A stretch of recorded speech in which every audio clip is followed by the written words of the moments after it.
hecho ya lo tenemos aquí en piso, al diputado electo, las elecciones pasadas, las elecciones legislativas, diputado nacional él, Roberto Salvarezza, y ex presidente del CONICET. ¿Qué tal, Roberto? Bueno, muy bien, acá de visita, visitándolos. ¿Jugás de local acá? Sí, exactamente, sí. Sí, estoy en mi ciudad, ¿no? Pues La Plata, hace 25 años que vivo acá en Ringueleta, así que, bueno, me siento muy cómodo de estar aquí con una radio platense. Muy bien, bueno, con una semana movidita, cargada. Sí, es una semana de mucha actividad, yo te diría, con dos temas cruciales. El más importante es tarifa que se va a discutir, y después también hay otra ley que viene ya con el Senado, del Senado, con medida de sanción, que es la de mercado de capitales, así que va a ser una semana con un miércoles y probablemente tal vez un comienzo de jueves denso para los diputados. Bueno, ya nos empezamos a meter en el tema de las tarifas, entonces, ¿cómo ves la sesión del miércoles acerca del quórum? ¿Lo ves posible? Mirá, vos sabés que esto pasó por diversas etapas, distintas fases, ¿no? La primera fue que no tuvimos quórum, entonces sesionamos en minoría. La segunda fase tuvimos quórum, pero como no había dictamen del proyecto de tarifas, de retrotraer las tarifas, ¿qué sucedió? Necesitábamos 2/3 para que pudieran ser discutidos los proyectos. Bueno, entonces no pudimos discutir los proyectos, los pudimos presentar, pero el oficialismo no nos dejó debatir, no pudimos siquiera debatir con Cambiemos la situación tarifaria. Y ahora, en esta fase, que ya tenemos dictamen de la comisión que faltaba, que era la comisión de presupuesto, vamos a poder, sí, sesionar, vamos a poder discutirla, siempre y cuando esté el quórum. Yo estoy convencido que vamos a tener quórum, creo que todos los bloques opositores están de acuerdo que esta ley que la ley es necesaria, porque el esquema tarifario que está planteando el gobierno nacional es inviable para una parte importante de la población, es confiscatorio, así que creemos que la ley va a tener el quórum para discutirse, vamos a poder sesionar y vamos a poder aprobarla, y con media sanción, por supuesto, del lado de diputados. Roberto, esa sanción o esa media sanción que ustedes quieren llevar a cabo este miércoles, ¿nos podés explicar un poco de qué se trata? ¿De qué se trata esto de ir contra el tarifazo o de retrotraer las tarifas hacia atrás? ¿Hasta dónde? Sí, el proyecto va hasta el 1 de noviembre del 2017, que es donde se toma como base, y a partir de ahí lo que se hace es actualizarla por inflación. Eso sería el dictamen que salió en mayoría. Nosotros desde el Frente para la Victoria y Unidad Ciudadana planteamos que se congelaran durante todo el 2018. En realidad el proyecto que salió con dictamen de mayoría plantea partir de noviembre del 2017 e ir ajustándolo en base al aumento de los salarios.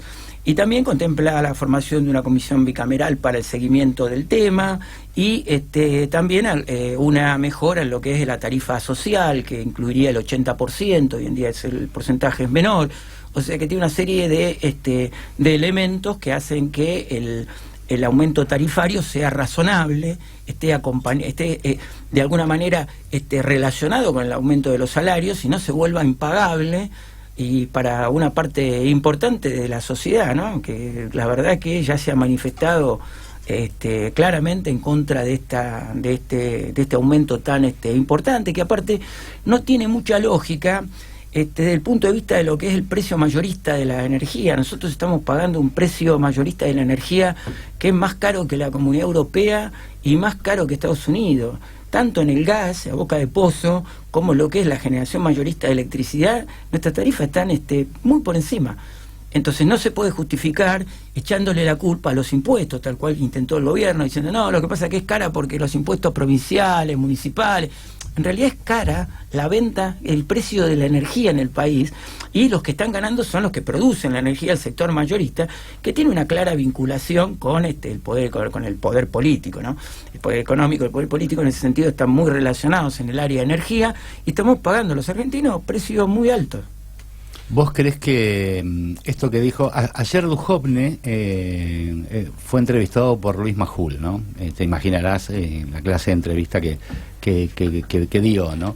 Y en ese sentido, Duhovne hablaba que la oposición, es decir, ustedes, no proponían dónde ajustar, como si ese fuese lo único posible.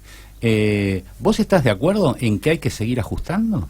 No, en absoluto. A ver, el gobierno ha respondido con una crisis internacional del dólar, moviendo más ajuste. Habrá visto que en la primera respuesta que fue a la estampida del dólar fue: bajemos el déficit fiscal del 3,4 al 2,7 o el 3,8 al 2,7. La verdad que este gobierno lo que hace es profundizar el ajuste. Estuvo dando datos económicos positivos y tratando de que la población creara un clima optimista durante el primer trimestre. La verdad que cuando uno lo lee que el consumo bajó el 1%, que son los datos oficiales que se han demostrado, la verdad que no hay ninguna recuperación económica, y lo que hace es aumentar el ajuste, con lo cual va a caer más el consumo, vamos a tener menos gente en los comercios, menos gente en los supermercados, más problemas para pagar las tarifas, que ya constituyen una parte cada vez más importante del salario de los trabajadores y de los empleados, y esto va a traer mayor recesión a la economía.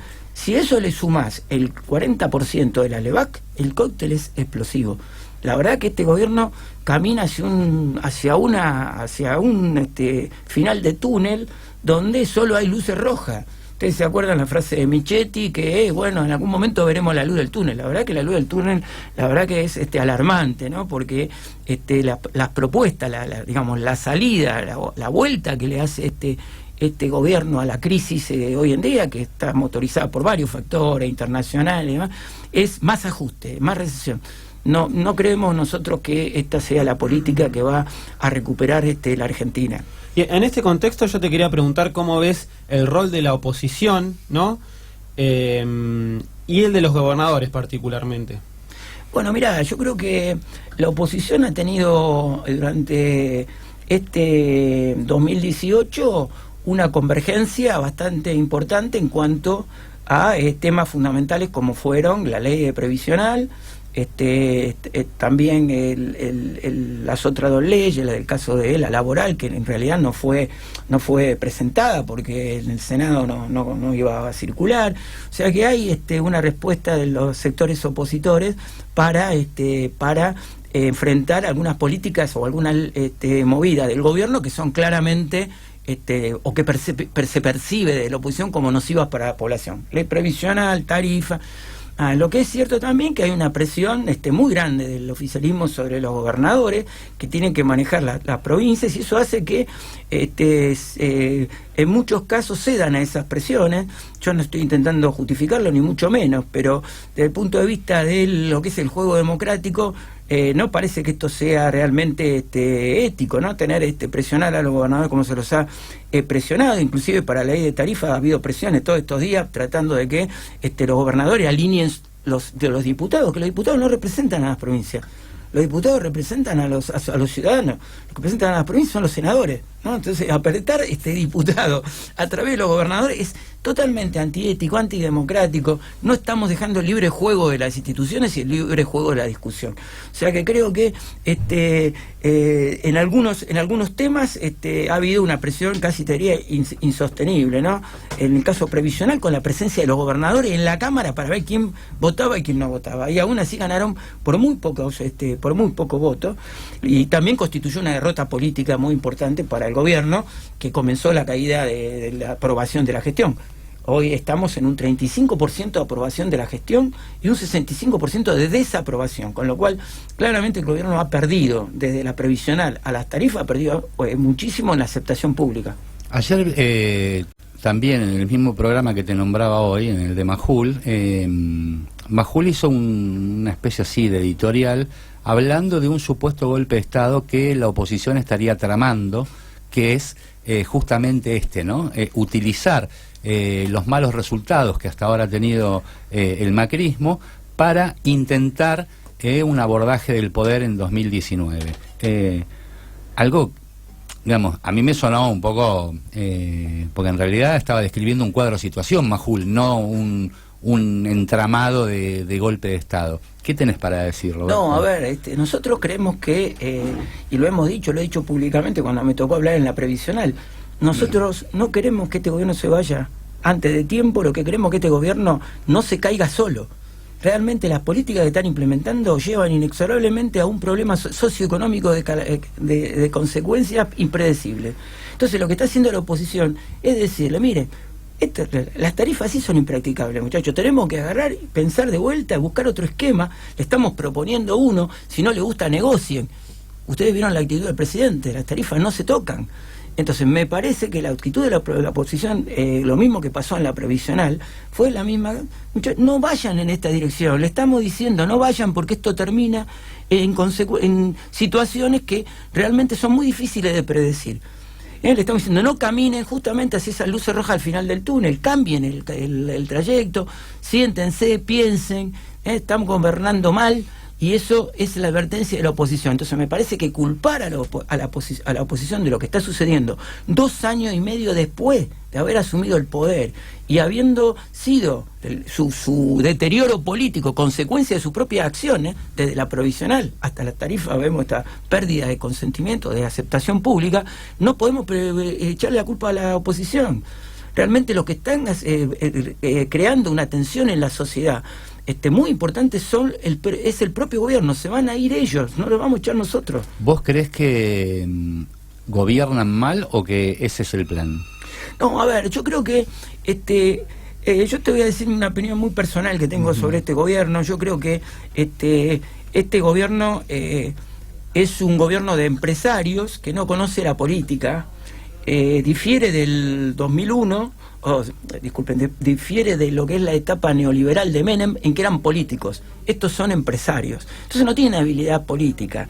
De todas maneras, el plan que ejecuta no es un plan propio de este sector de empresarios. Si uno mira lo que han hecho, por ejemplo, reforma previsional, laboral, paritaria, está todo en el report del Fondo Monetario Internacional del 2016. O sea, ejecutan un plan que está hecho en otro lado. Entonces, hacen un plan que está hecho en otro lado, pero lo ejecutan políticamente incorrectamente. ¿Por qué? Porque no son políticos. Y la verdad que es un mal gobierno, un gobierno de gente que carece, a mi juicio, de la capacidad política y el conocimiento necesario para conducir un país, desde lo mínimo y elemental. No, los errores que cometen no son presentables. Tenemos un ministro de Trabajo que tiene gente en negro. O sea, es inteligente ser ministro de Trabajo y tener gente en negro o maltratar a un empleado. Es inteligente que en un reportaje el ministro de Energía dice que tenga la plata en el exterior porque no tiene confianza en la Argentina.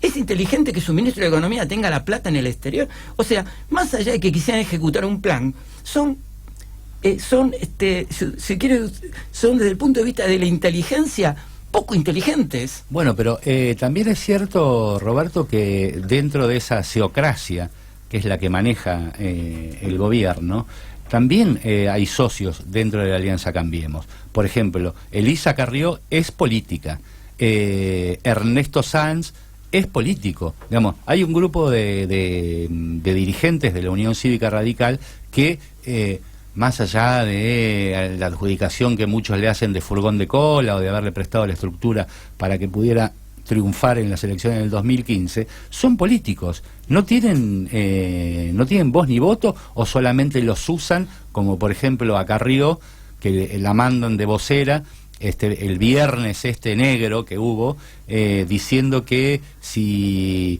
el mundo está preocupado para que no gane el kirchnerismo, porque si no viene, una hecatombe en la Argentina. Sí, a ver, está muy buena la pregunta que hace. Yo creo que justamente el reclamo de los sectores de la Unión Cívica y de Carrió es que los usan de bombero, ¿no? O sea, no le dan bola en cuanto a lo que es las grandes decisiones políticas y tienen que salir luego a dar la cara y a poner el cuerpo cuando la situación se complica. El caso de Carrió es muy llamativo, ¿no? Es decir, que en el exterior están preocupados porque gana el kirchnerismo, cuando todos los diarios internacionales, lo puede haber leído cualquier persona, desde El País de España hasta el Wall Street Journal, miramos y el problema es la economía argentina, no es el problema del kirchnerismo. Y aparte la frase de Carrió diciendo que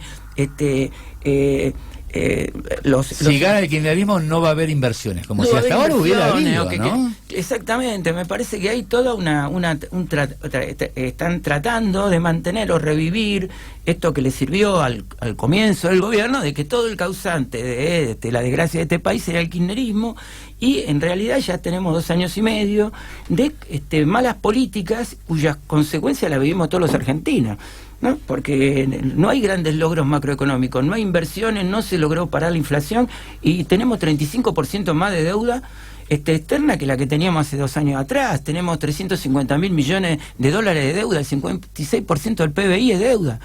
No, hablan de que se redujo el déficit fiscal, pero resulta que si miramos el déficit consolidado, que incluye los intereses de la deuda, aumentó. Entonces, realmente no hay logros macroeconómicos, y en la parte socioeconómica, o sea, lo que sería la sociedad y el pequeño y lo que es la economía doméstica, nadie ve mejoras. Basta medir las encuestas, las que podrán leer ustedes en el día de hoy. Roberto, hablabas del endeudamiento, de que este gobierno, a diferencia del menemismo, está lleno de empresarios. Bueno, podemos sumarle otras cosas como la desocupación, los despidos, que después nos vamos a meter específicamente en el área de ciencia, los despidos en el INTI, en el CONICET, bueno, la reforma previsional, la reforma laboral, las bajas de las jubilaciones, las tarifas, el de financiamiento de salud y educación, con todas estas cosas, y que decías que el gobierno se está derrumbando solo, por decirlo de alguna manera. ¿Crees que este modelo cierra, el círculo se completa con represión? Tenemos el protocolo de antipiquetes, bueno, un gobierno que hace mella en su caballito de batalla, que es la seguridad, el delito, el crimen, más policías, más patrulleros. Bueno, mirá, eso podemos responderle con las propias declaraciones del jefe de la policía bonaerense, donde dice que están viendo un aumento de la delincuencia, que digamos primeriza, aquella que sale a robar porque no tiene manera de llevar la plata a su familia, porque no come. Entonces me parece que efectivamente va a haber todo un círculo en el cual va a haber protesta social, como la ha habido, como ha sido la represión en la ley previsional, que se va a juntar con un aumento de la represión o de la inseguridad pública debido a este tema el aumento de la pobreza y de las dificultades que tienen los trabajadores para poder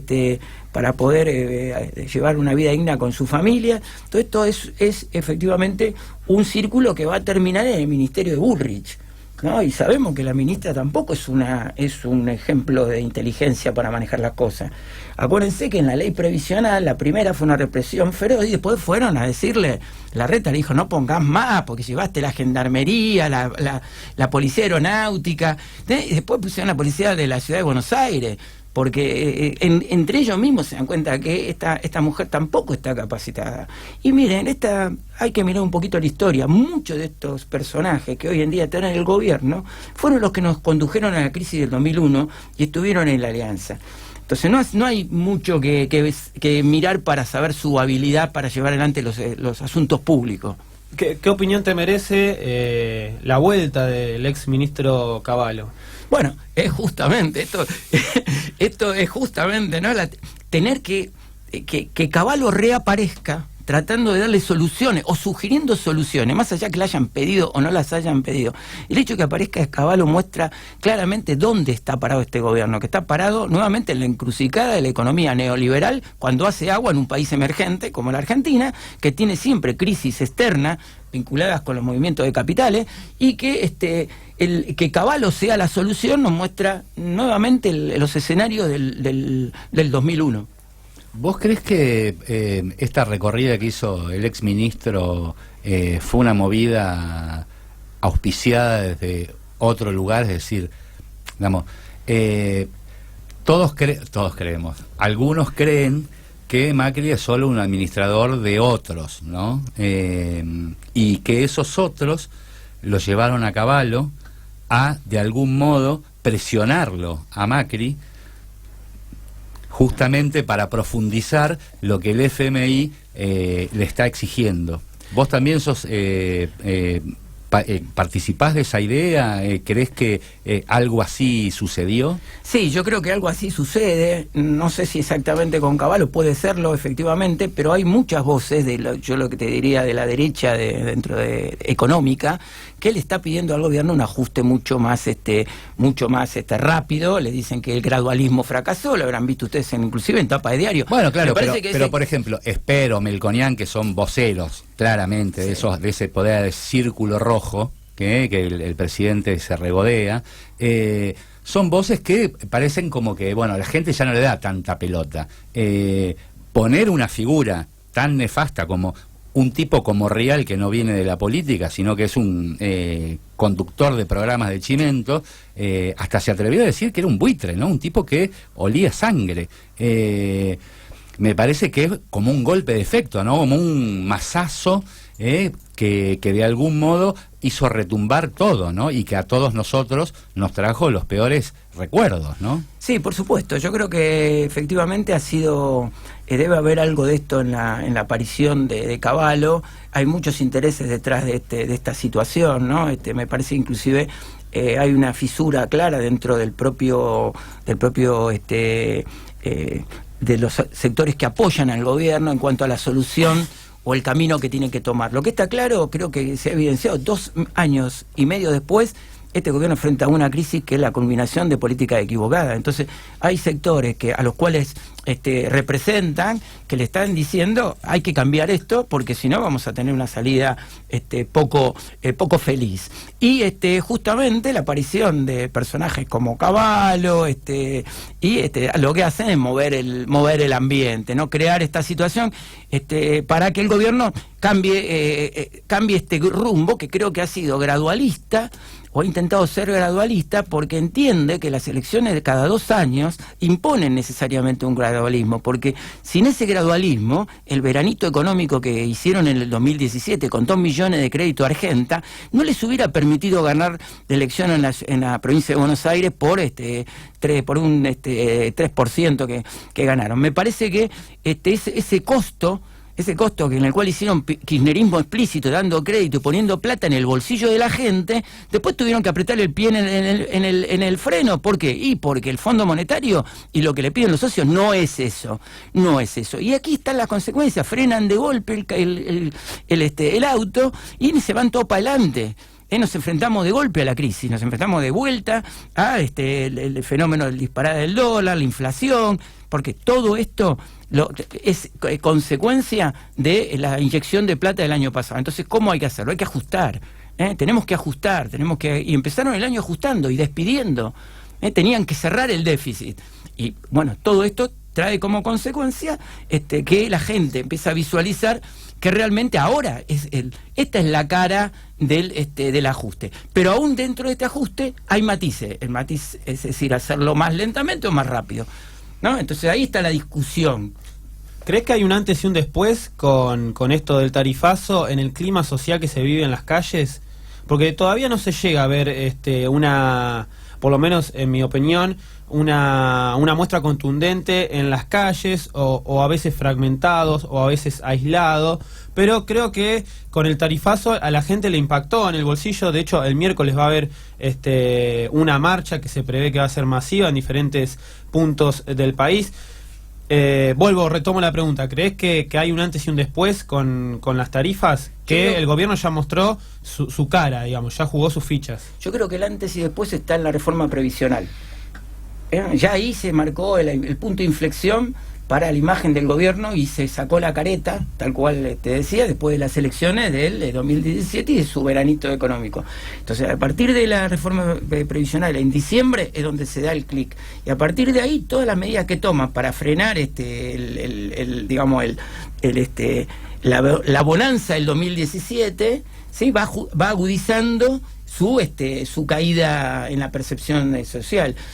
Obviamente que ver en la calle o ver agitación en la calle o manifestaciones encendidas Yo creo que esos son chispazos que van aconteciendo de acuerdo a la percepción social que tiene la gente. Se percibió muy bien la reforma previsional. Yo creo que las tarifas también puede ser un punto candente ahora este miércoles. O ya hubo marchas como la del Velazo y demás. Me parece que el clima se está poniendo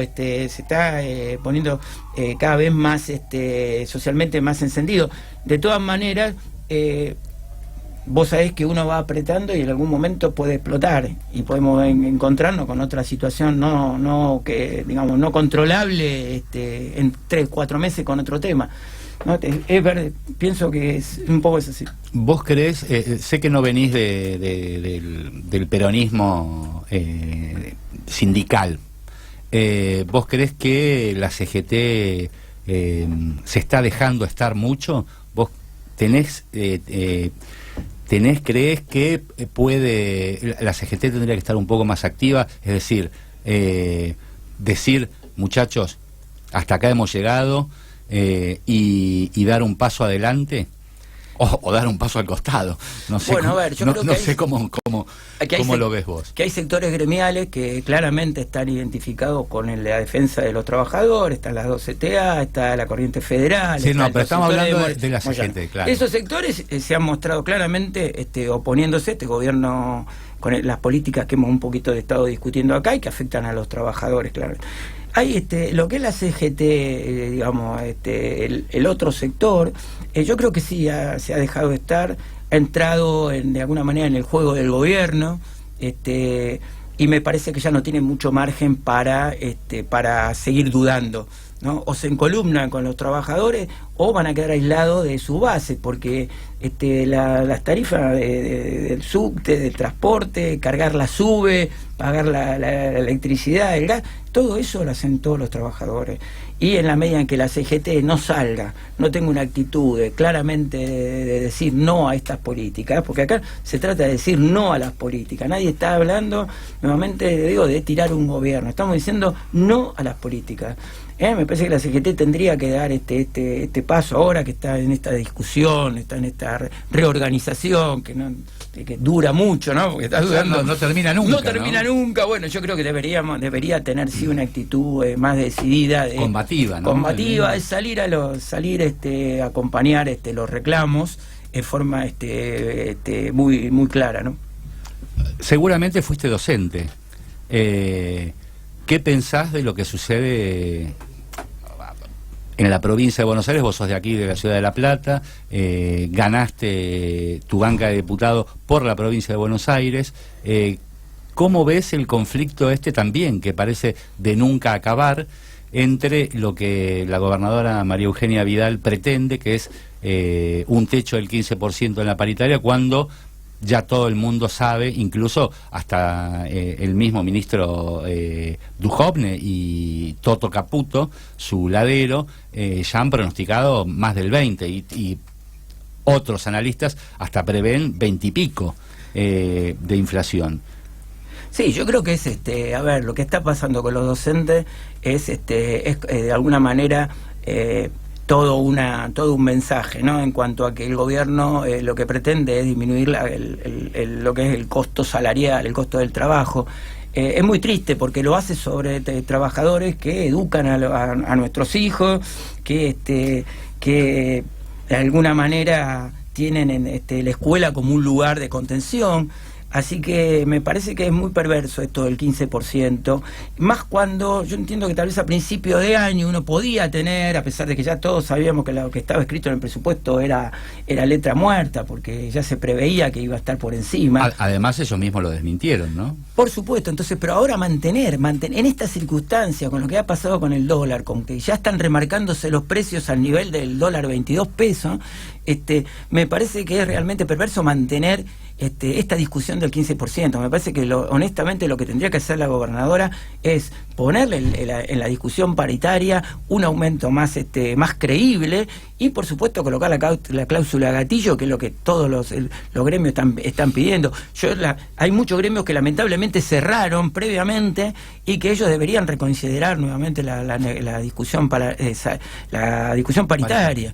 porque un 15% va a traer aparejado una pérdida muy importante del nivel adquisitivo, y eso trae aparejado pérdida de consumo y va a impacta a todos, hasta el comercio, como las pymes, como la industria más grande, todos van a sufrir de la pérdida de capacidad adquisitiva de los salarios.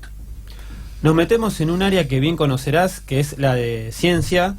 El gobierno, específicamente el Ministerio de Ciencia y Tecnología, despidió a una antropóloga, que ahora nos vas a contar bien quién es, qué hacía, doctorada en la Universidad de Oxford. Estamos hablando de Eve Vessuri. Bueno, tu opinión al respecto. Bueno, a ver, eso viene de modernización, que objetó un contrato que se le había hecho a esta doctora prestigiosa, es una de las mejores antropólogas en el mundo, premiada, que estaba activa, que estaba trabajando en el CENPAT, que está en Puerto Madryn. La verdad que es otro de los logros científicos de la actual gestión, ¿no?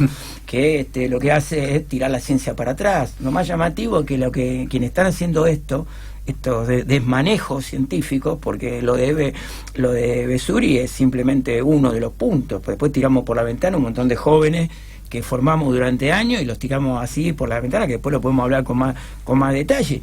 Pero que estas acciones las tome el que fue ministro del gobierno anterior y que se quedó porque había hecho una buena política, que era lo opuesto de esta, y su viceministro, que es hoy en día el presidente de CONICET, porque Alejandro Checato era el viceministro de Barañao, es realmente lamentable, ¿no? Porque ellos mismos atentan contra sus propios compañeros que lo siguieron. Y también es tan evidente esto que el propio Manes, sabe que Facundo Manes fue candidato iba a ser candidato por Cambiemos, un tipo que es radical, obviamente, y que salió a defender la ciencia básica y salió a decir que la ciencia, el que había hecho más por la ciencia había sido el kirchnerismo, lo dijo ayer. Sí, a mí me llamó la atención también eso, claro. Digamos, un acto de sinceridad, ¿no? Un tipo que se maneja con la verdad, por lo menos todavía, ¿no? Mira, ¿sabes? Es justamente, mira, hay un punto ahí que tocaste clave que nos pasa a los científicos. Aquel científico que miente es excomulgado de la comunidad. No se puede mentir datos, no se puede mentir. ¿Por qué? Porque justamente en parte de la ciencia se basa en la buena fe. Uno se puede equivocar, pero no puede mentir. Por lo tanto, hay gente que está en el ambiente científico que juega con la verdad y que dice esto. También hay otros distinguidos científicos que han dicho, que han salido en los diarios estos días diciendo que están que votaron a Cambiemos, pero están decepcionados con la política científica. Esa gente está diciendo la verdad. Entonces, lo que ha sucedido es que tanto el ministro como Checato ya no son científicos, son políticos puro y duro, y que en este momento lo único que hacen es tratar de salvar o de justificar su situación en un lugar donde se tendrían que haber ido, haberlo dejado, claramente, porque no están haciendo no están haciendo lo que habían quedado que iban a hacer, que era mantener el presupuesto y continuar las políticas de ciencia y tecnología como una política de Estado, porque esto sí se le había reconocido como una política exitosa. ¿Veías? Sí, un poco como, discúlpame Adri, un poco como el actual senador Esteban Bullrich confesó aquella vez que dijo que él era solamente un director de recursos humanos, ¿no? Se había convertido, y un poco es eso, ¿no? De científico a agente de recursos humanos. Bueno, a ver, quien le saca el contrato a una persona como Eve Vessuri está actuando de gerente de recursos humanos, justamente porque no está mirando la dimensión que tiene desde el punto de vista de su calidad académica y cuánto prestigia la ciencia argentina tener una persona como Eve Vessuri. Lo único que hace es mirar que el contrato que le dicen de demonización, que hay que sacarlo. Entonces, a mí me parece que esto de alguna manera el CONICET lo tiene que reparar. Tiene que dar un paso atrás por respeto a Eve, por lo que es Eve, y porque me parece que el sistema científico tiene que valorar estas cosas, ¿no? Voy a dar un margen para que vuelvan para atrás. ¿Veías venir este cambio de timón? Recordamos que fuiste presidente del CONICET durante 3 años, del 2012, ¿no? Si no me equivoco, hasta el 2015. Y por precisamente, corregime si no me equivoco, por el cambio de gobierno, por otras políticas en lo que respecta a la ciencia, finalmente terminaste renunciando al CONICET, que ahora está a mando de Alejandro Checato, ahí está. Y bueno, y Barañao siguió en su cargo, que fue el único ministro que continuó con la gestión anterior. ¿Qué se te pasó por la cabeza ya en el 2015, cuando todavía eras presidente del CONICET, y ganó el gobierno que tenemos hoy en día? Te voy a decir así rápidamente, los 90 y el 2001, eso pasó por mi cabeza. Cuando gana Cambiemos, yo tenía en claro que iba a haber un ajuste sobre las políticas de ciencia y técnica, porque las políticas neoliberales van justamente a achicamiento del Estado, y la actividad científica en los países emergentes está en manos del Estado, y es la única manera de que progrese la ciencia y que podamos ser competitivos. Entonces ya era sabido, y muchos de mis colegas lo habían interpretado así, de hecho lavamos los platos en las escaleras durante la campaña. Lino Barañao lavó los platos al lado mío, para protestar, porque ya veíamos que si ganaba el balotaje, Cambiemos, iba a haber un retroceso en ciencia y técnica. Dicho y hecho, ¿quién puede hoy en día decir que la ciencia argentina está siendo valorada como lo era durante los 12 años del gobierno kirchnerista? Las confesiones de Manes, que lo dijo claramente, directamente son irrefutables, parte del núcleo de gente que es más afín al gobierno. Entonces me parece que no reconocer esto es poco serio. Es más, si ustedes miran las encuestas de San Andrés, de la Universidad de San Andrés, donde está la satisfacción de la gente con las políticas, verán que la ciencia bajó, la aceptación de la ciencia bajó del 44 al 30%. El 44% tenía en noviembre, y ahora es el 30%, y viene en caída. O sea, lo que percibe la gente cuando despiden cuando se deja a los becarios de CONICET en la calle, cuando se echa a la gente del INTI y se corta a General Paz o se toma el ministerio, la gente pasa tocando bocina apoyando el reclamo de los investigadores. Y eso lo hace la clase media, no lo hace solamente aquellos sectores que son más vulnerables, lo hace la clase media, porque la clase media también valora que la ciencia, sabe que la ciencia y la tecnología es parte de los países desarrollados. Aquel país que no mira la ciencia y el desarrollo, la que no mira la ciencia y la tecnología, no va a estar en el concierto de los países desarrollados. Y yo te quería preguntar cuál es la actualidad en concreto de los científicos hoy en día en nuestro país. Tengo entendido que los están buscando de Israel. Sí, mirá, a ver, el cóctel es explosivo, porque si vos desfinanciás al sistema, o sea, no le das plata para trabajar, le mantenés los salarios con la paritaria del Estado, que ha sido todos estos años a la baja, claramente, le decís a los jóvenes, a los que están haciendo su tesis doctoral, acá en La Plata, en Santa Fe, en Buenos Aires, que están haciendo su tesis para doctorarse, y que tenían posibilidades de entrar al sistema científico, porque el plan de Barañao y el plan de Chicato y el plan nuestro era que creciera el CONICET al 10%, con lo cual este año tendríamos que haber tomado 1.200 científicos, y le decís que vas a tomar 300, ¿qué le estás diciendo? Le estás diciendo hoy que se busquen otra cosa, que si es posible, que si tienen contactos internacionales, se vayan, y los que están afuera, que son brillantes y que se fueron, no pagados por Argentina, que se fueron con contratos de la Max Planck o contratos de la Comunidad Europea con los Marie Curie, esa gente que está en el exterior, que es muy buena y que volvía en una atmósfera de crecimiento del sistema científico, esa gente no está volviendo, se lo están advirtiendo los científicos argentinos en el exterior. Le están diciendo, miren que los jóvenes que están acá no van a volver a la Argentina. Entonces tenemos el riesgo de que se vayan, como es el caso de la promoción que hace este organismo de Israel, que es reconocido mundialmente, que viene a dar conferencias y a mostrar todo lo que se puede hacer en Israel, y aparte bien pago. Entonces, es muy claro que vamos a tener gente que no va a volver y gente que se va a querer ir. Este tipo de cosas ya la hemos vivido 4 veces en la Argentina, 4 ciclos, 66, 76, éxodos políticos, fin de Alfonsín, hiperinflación, 90. Claro, los 90 y el 2000 y el 2001. 4 ciclos, 2 económicos y 2 políticos. Este va a ser claramente otro económico. Roberto, volviendo a Manes, lo tenemos a Manes en picar las orejas. Cuando dice en el programa de Andy el sábado, cuando Andy le pregunta quién hizo más por la ciencia, si el kirchnerismo o este gobierno, y él dice el kirchnerismo, me hizo acordar porque días atrás había escuchado que durante los 12 años de kirchnerismo, la Argentina había evolucionado en ciencia y técnica a un punto que estaba casi al borde del desarrollo, ¿no? Lo cual muy pocos países se encuentran en esa situación.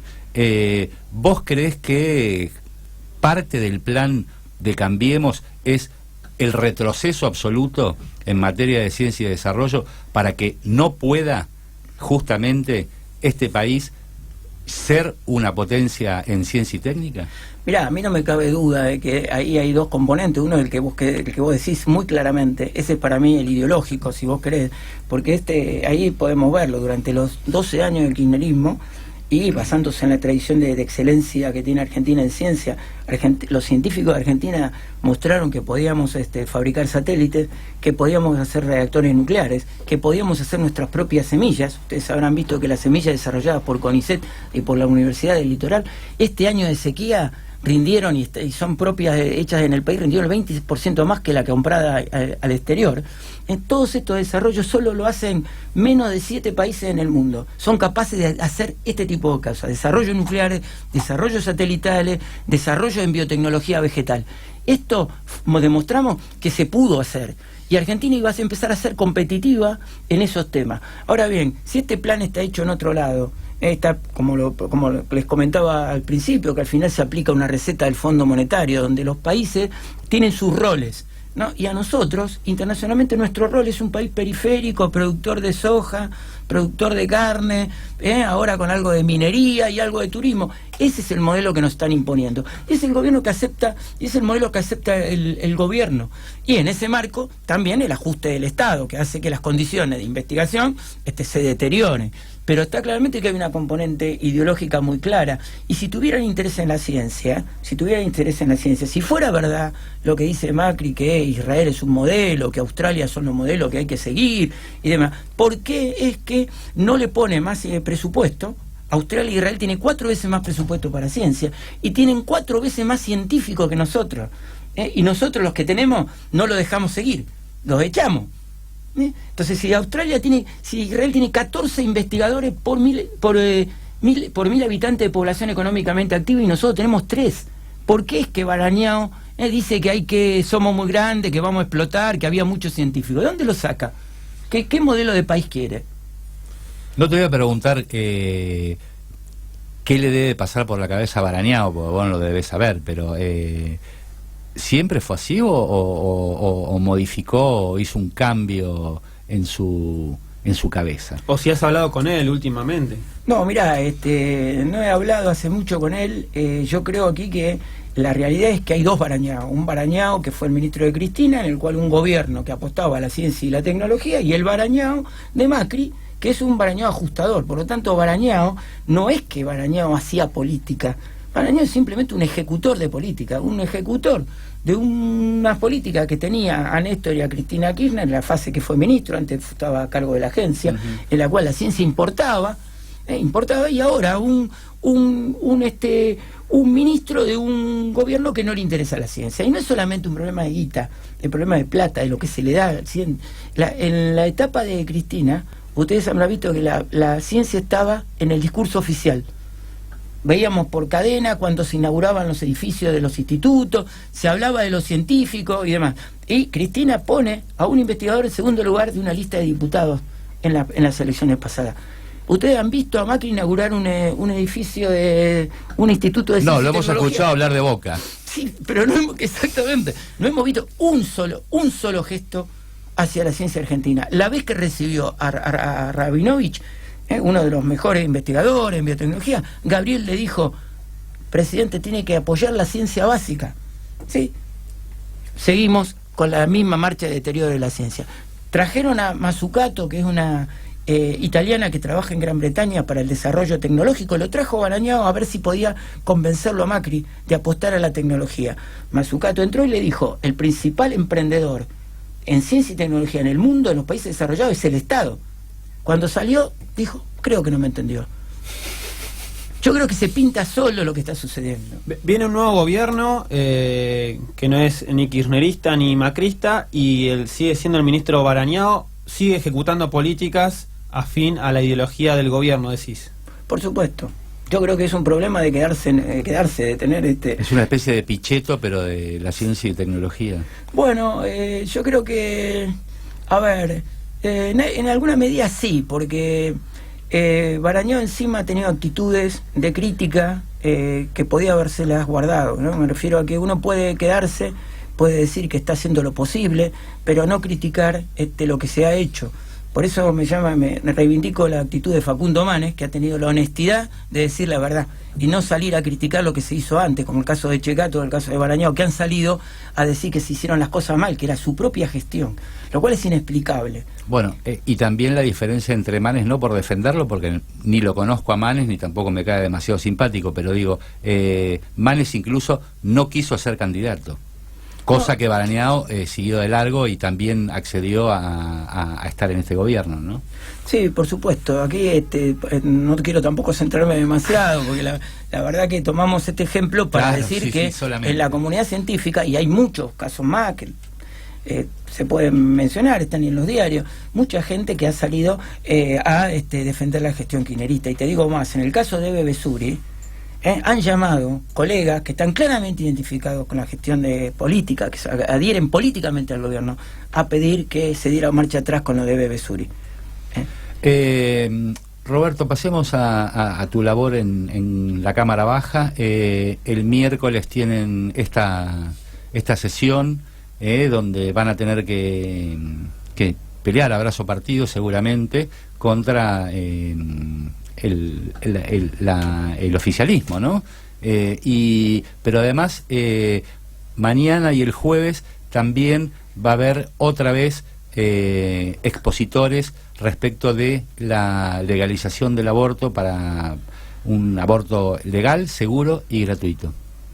Sí, efectivamente, aparte de la sesión que pensamos que va a tener quórum y que por lo tanto va a ser larga y vamos a tener que argumentar, lo cual está bueno, ¿no? Que ellos cuenten por qué el precio descomunal de las tarifas y nosotros replicaremos en consecuencia. Me parece que ese debate se lo merece la sociedad y no lo tuvimos, bueno, lo vamos a tener. Y tenemos también el jueves a la mañana, o sea, a continuación prácticamente está los expositores del tema del aborto, que también es un tema que la sociedad merece el debate y que está muy bien que hoy en día tengamos que discutirlo, ¿no? Vamos a ir cerrando esta nota, da para largo y tendido para seguir charlando. ¿Tomaste agua, Roberto? Porque sí, tomé agua. Sí, tomé agua. No te dimos respiro. No, nada, muy bien. No paraste. Bueno, científicos de CONICET cobraron 1 centavo por un supuesto error administrativo. ¿Qué tenés para decir al respecto? No, bueno, a ver, te cuento porque hay una cosa muy curiosa, ¿no? Hoy salió en ámbito financiero el descargo de la AFIP. Entonces la AFIP dice, digamos que es posible hacer eso y que para que no lo hagan, para que no se haga esto, o sea, no se retenga todo el sueldo de una persona, esa persona, el empleado, le debe comunicar al empleador por escrito que no quiere perder más del 35% del salario. ¿Por qué? Porque el 35% va a la ley, a la intangibilidad del salario. No le pueden descontar a nadie el 35%. Lo que resulta realmente increíble es que el empleado, tenga que manifestarle al empleador lo que se quieran parar a la ley, cosa que la ley está vigente. No, pero además no lo pueden saber de antemano, digamos. Exactamente, y dice... Con el cheque en la mano te das cuenta que cobraste 0 pesos. Y la comunicación, porque ahí la FIP dice que en general se advierte los empleadores deben advertir o advierten a los empleados. La verdad que en CONICET, si hubo algún mensaje, fue críptico, no fue claro, y me parece que más allá de eso está primero la ley, la intangibilidad, ¿no? Me parece que es increíble que uno tenga que pedirle que se cumpla la ley. Es decir, tenemos que pedir que no te retengan todo el sueldo y que se cumpla la ley y no se nos saque más del 35%. También que vuelvan para atrás en esta medida. Por mi parte, la última, Roberto. 2019, Cristina Fernández de Kirchner. Bueno, como va a ser Cristina, es nuestro referente político. Creemos que es el líder de la oposición, claramente. Leí en una encuesta hace poquito que cuando la gente le pregunta quiénes son los que confrontan, son Macri y Cristina, ¿no? Pero bueno, lo que haga Cristina en cuanto... Incluso Clarín, ¿no? La pone... Exactamente, me parece que lo que haga Cristina va a depender del tiempo y no, digamos, en este momento todavía para nosotros es un poco prematuro hablar de candidatura, pero sí sigue siendo nuestro referente político y claramente para la sociedad el líder realmente el líder opositor. Bueno, muchísimas gracias, Roberto. Antes, contextualizamos, va a haber un ruidazo mañana, ¿no es así? En las puertas del CONICET, allí en la sede de Capital, en Godoy Cruz, si no me equivoco. Sí, seguimos protestando. O sea, es parte de lo que el ejercicio que tiene la comunidad para detener la política de ajuste en la ciencia es protestar, y ahí estaremos protestando. Es tremendo, ¿no? De mandar satélites a protestar para poder resguardar los puestos de trabajo, ¿no? Sí, estos satélites que eran como hacerle un gol a Brasil, en boca del ministro Barañao, ¿se acuerdan? Bueno, la verdad es que estamos fallando, ¿no? No podemos hacerle el gol a Brasil porque el ARSAT-3 no lo están haciendo. Te agradecemos mucho, Roberto. Un gusto. Muchísimas gracias. Ya te vamos a invitar nuevamente aquí al piso de Tela Evo en Radio Realpolitik.